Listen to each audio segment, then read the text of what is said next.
Hello, Magic V Steam Queens. It's Tiffany, aka Mrs. Magic V Steam, and I'm just popping in real quick to answer a question that I get quite often. And that question is, are the herb tea bags reusable?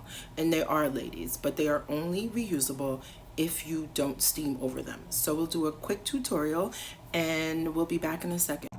Okay, my water is steaming on a 5. I'm going to put my tea bag in.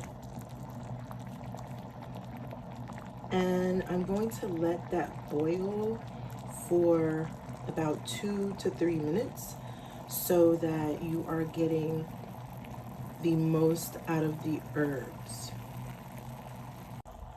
Okay, that's been boiling a while. I'm gonna turn it down. I'm gonna turn it down to a 4 so that I'm ready to steam. It's gonna stop boiling. And I see that my water has that rich brown color.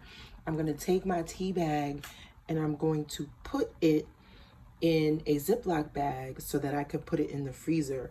But what I'm looking for is this nice rich brown color, so I know that the herbs have infused into the water. Okay, and now I'm going to be able to put my top on and actually steam. And ladies, we are all about sustainability at Magic V Steam. So I have reusable Ziploc bags that I use, and I'm just gonna take my tea bag and put it in the reusable Ziploc bag and store this in the freezer. I can use it one more time. Next time I use it, I'll be throwing it out.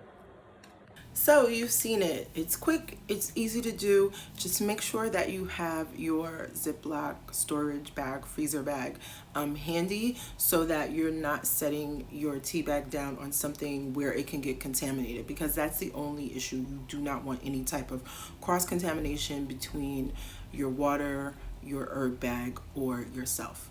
And ladies, after you do this one time, you can only use the tea bag once. So happy steaming, queens.